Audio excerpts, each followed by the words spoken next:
What's going on, everybody? JHow here, and in this Apex Legends video, we're gonna rank every character from worst to best in Season 5, and a lot of you that are going to be maining certain characters will know certain tricks about other ones to where you think, hey, this character deserves to be higher. I understand that, but we're gonna talk about the pros and cons of each character so that we can understand why they might have more of an impact than others. So without further ado, let's get into this tier list and talk about who's gonna be the worst and, well, who's gonna be at the best. It pretty much goes without saying that Octane, despite his popularity, is actually one of the worst characters in the game. We saw a buff to his ultimate in terms of the cooldown, so now that's 60 seconds going into Season 5. They did leave a small tidbit, a little teaser, saying that, well, look, they have some changes coming, they just weren't ready for this patch. So for Octane, it looks like we have some buffs on the horizon. But for now, Octane very much is at the low end of the totem pole. Be sure and check back here for future updates on the tier list.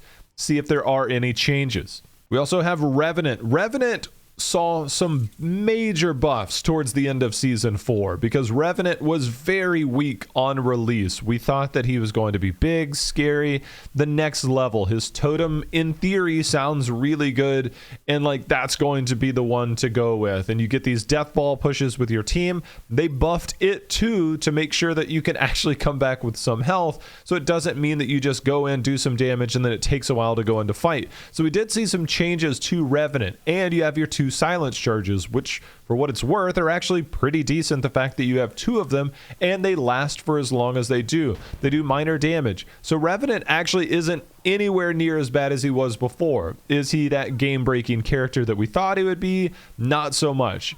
New characters haven't quite had the same impact since Watson, and Watson pretty much took over the game. And now Loba, also another good character that a lot of people are very fond of so far in early Season 5. Next up, Bangalore, another character, well, they don't really do anything bad. They just don't really do anything great. I will say the ultimate, after they buffed it some time ago, was actually a very healthy upgrade. But for Bangalore, her ult has a pattern which is very easy to dodge. So it doesn't really have the same oomph that, say, maybe a Gibraltar does, to where it's going to hold an entire area. Yes, Bangalore can give you that much needed smoke for cover to get out of areas. She can dodge early bullets once she gets hit. Of course, that goes away. And her ultimate can act as a peel. But in terms of having immediate impact on fights and trying to do a lot of good things, it doesn't really feel like Bangalore is at the top tier. She's kind of right around in the middle. Again, when you start to look at this middle tier, you could almost put everybody in a very different order when you look at the likes of a Crypto, a Bangalore, a Pathfinder, a Revenant. Like, everybody's kind of fighting for that middle ground right now. Bangalore very much is in that exact same spot. Next up is Crypto, and I actually feel bad putting Crypto here, but Crypto actually does have a very, very strong ultimate. His ultimate to push really works well if you're playing with other people that are on the same page. If they're not on the same page, then it might not be the greatest character. Look, I think if you play Crypto, you know that you don't just sit in the drone for a minute and scout around and just kind of go AFK. You pretty much play Crypto, you get some information, and you move on. You make valuable use of your drone. That's the best part about it.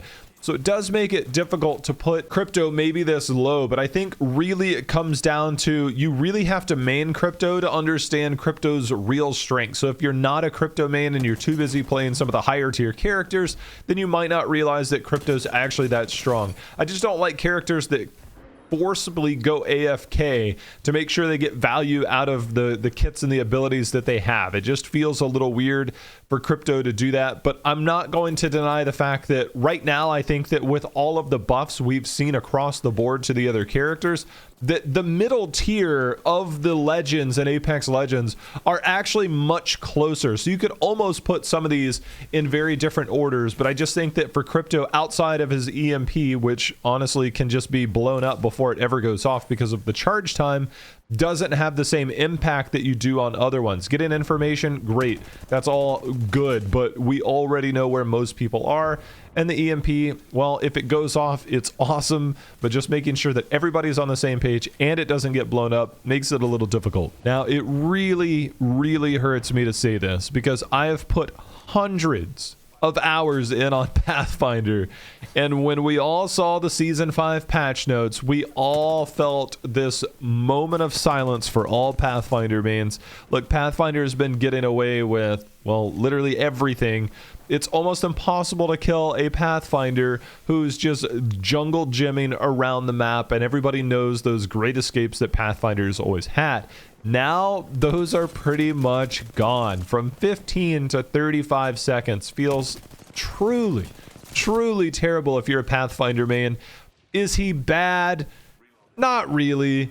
Is he anywhere near what he used to be now? No, definitely not. And I think the fact that his hitbox is still so giant, it doesn't really leave a lot of room for error, so you kind of get that one grapple up in the middle of a fight to try and get high ground or whatever it is, and that's it. You play on the low ground pretty much the rest of the time, and, well, Pathfinder is still a big, beefy target to be able to hit, so for that reason, Pathfinder dropped significantly in this patch, and then it feels real bad. When I mentioned characters that I wasn't really sure where to put, Lifeline received an indirect buff when it comes to the removal of the fast heal of the armor. That was taken away. So indirectly, Lifeline now has more of a purpose in that situation. But then you start to look at things that you can do with Lifeline. Okay, well, we have the heal, right? We have the healing drone, which coincidentally doesn't move anymore if you walk into it, which kind of feels bad. But with Lifeline, we now have this area where Gibraltar has his heal in the bubble, which makes that pretty much better. You have Caustic, which if you're in a building can just shoot his own traps and make sure and get that heal off. You've got Mirage that turns completely invisible to allow for that heal. So it does make it difficult to justify Lifeline in the same way when we consider Gibraltar and Mirage both have what could be on par, if not better, healing options when you look at Gibraltar that can actually res faster. So with all of that, Lifeline still is not the combat medic we expected her to be, but she's also not terrible if you're just a solo player who needs that extra healing speed, which makes things a lot easier for you. So it's a little interesting to see where Lifeline kind of fits in. We don't see a lot of Lifelines in this season, and I think it's mostly because some of these other characters in the reworks are much more popular, thus leaving Lifeline still on the outside looking in. I have her kind of in the middle, but honestly, like, she could very much be towards the bottom end, depending on how you really view what she brings to the table, because it's not the same. You can go to the early charge stations. There's a lot of different things you can do with Lifeline, but overall, it just kind of feels like Lifeline's still trying to find her place.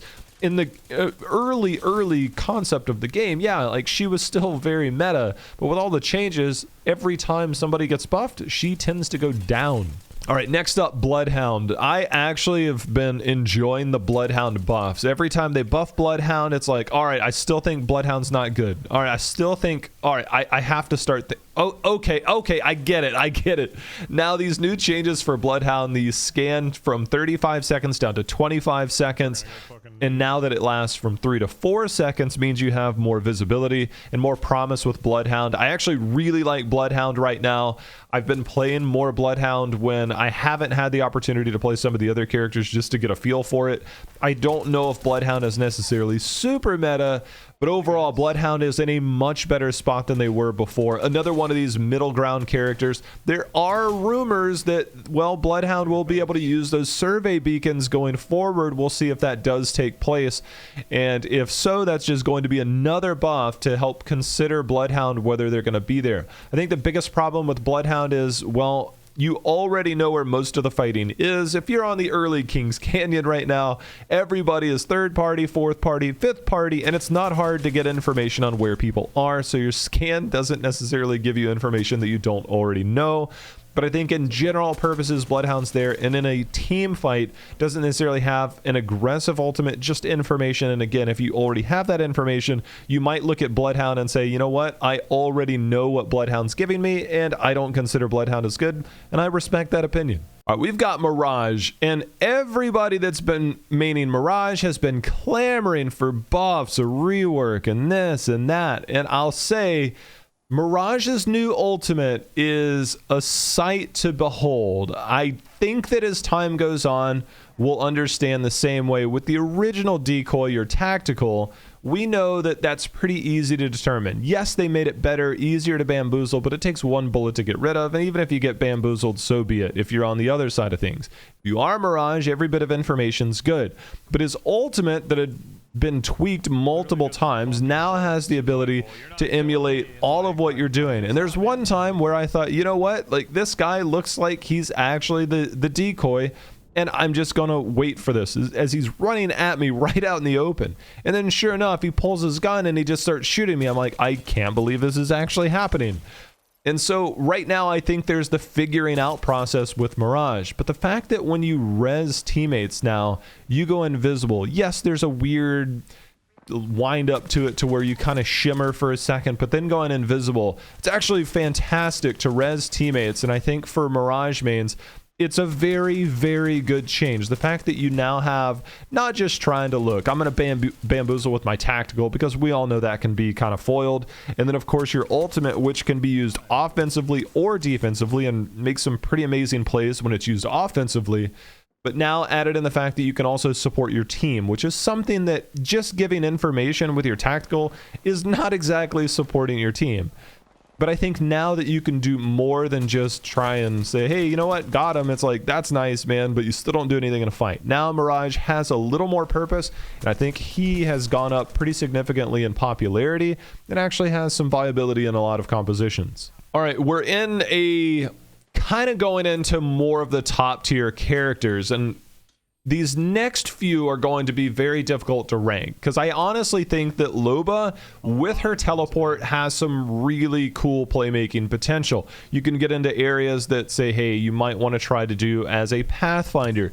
There is some quirks to it, but getting that down and getting Loba there is pretty good. We've seen the clips of people making sure to use her boutique to make sure and steal items at the end of the game when other people are opening up some of those care packages. So there are some big plays to be made and to try and yoink some of those items away going into some of these later fights, but also some of the early stuff. We see people going and landing on charge stations at the beginning of the game and then trying to steal any high tier loot right off the bat. So Loba does have some interesting things that we continue to figure out, but I think her biggest plus is her tactical for that teleport, to be able to make plays, get out of danger, get into advantageous spots. A lot of that goes really well for Loba. So for Loba, I think we're in a very good spot with Loba. A lot of people seem to really be enjoying her play style. So Loba actually feels really good right out of the gate. I don't know if they really need to do any changes like we saw from Revenant, because I think right now Loba in a really good spot. As much as it pained me to talk about the nerf of Pathfinder,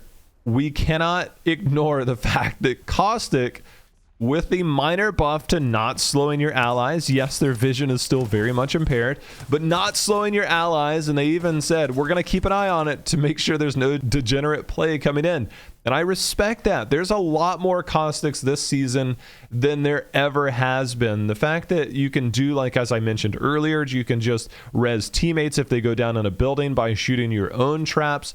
Caustic, we've seen, and I had the luxury of casting the Apex X Leagues in EU just a couple of weeks prior to this video, where there's certain teams that are running Caustic into the late game.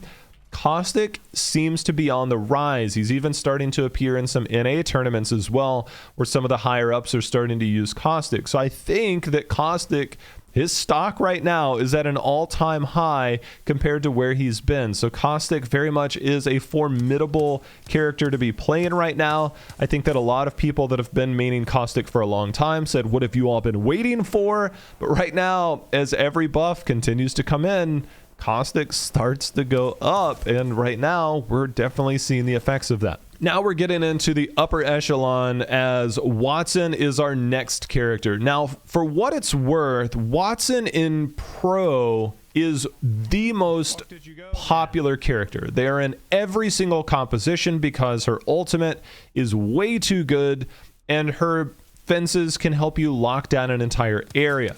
So Wattson is probably the best character in the pro scene. just by nature of necessity. When it comes to your pub games, or even if you're in certain ranks, you don't always make it to the final circles, and Wattson doesn't have the same value. If you are playing with a group or you're playing at higher tiers, you might see some more value out of Wattson than in other tiers. But overall, Wattson, you very easily could drop her down on this list. There's no doubt about it. Wattson in pub games does not see a lot of play if you're playing outside of ranked. She's just not that popular. And I think it's mostly because you don't have the full teamwork that's required to get use out of Wattson. But in terms of what Wattson actually does, she is one of the best characters in the game. And I think because most people are running and gunning and not necessarily holding buildings for the late game, Wattson falls off tremendously as a result. So if you're one of those people that's saying, whoa, Wattson is not that good and she should be lower, look, you're probably not wrong in pub areas. But if we have to look at the lens of, is this one of the best characters, then absolutely we have Wattson as one of the best characters. There's no doubt about it. You cannot deny that. So Wattson's still one of the best. Now our top two. Gibraltar is up here. Gibraltar, despite the dome nerf from 18 to 12 seconds, which does mean that you now have to figure out how you use your ultimate and your bubble. You cannot stagger it the same way you did before, because now you have to make that decision. And so we have some changes to Gibraltar. But when you consider the gun shield, yeah, it was nerfed a while ago. When you have the gun shield, when you have the fast res in the bubble, when you have fast heal, when you have all of these things as Gibraltar, it's a no-brainer that Gibraltar used to be a meme, and now he's one of the most dominant, oppressive characters in the game. There's just no denying the fact that Gibraltar just completely OP, and he does so much more for his team. His ultimate is good, his tactical is good, his gun shield is great. The stuff that he gets from his tactical are good. It used to just be a bubble. Now you get all this other stuff with it. So Gibraltar very much stepped up the ranks with all of those buffs throughout the last year. And then we've started to taper back on some of those with the nerfs. And even then, Gibraltar's still one of the best. So Gibraltar very much a top tier character in Apex Legends. And it's no mistaking that he is a very common, very popular hero as a result. All right, you love to hate her, but Wraith is still the best character in the game. Your portal ability to get your team in and out of danger, to make plays with that, is second to none. Her tiny hitbox is still very much a point of contention when you think, hey, what makes this character good? It's her tiny hitbox. Wraith still has basically an iframe. There is some quirks to it, but being able to dodge danger with her tactical, yes, that's been nerfed for a long time. Pathfinder's like, hey, yeah, I know what that's like now. But Wraith still has a lot more going for her than, say, that Pathfinder when you look at the cooldowns on their tacticals.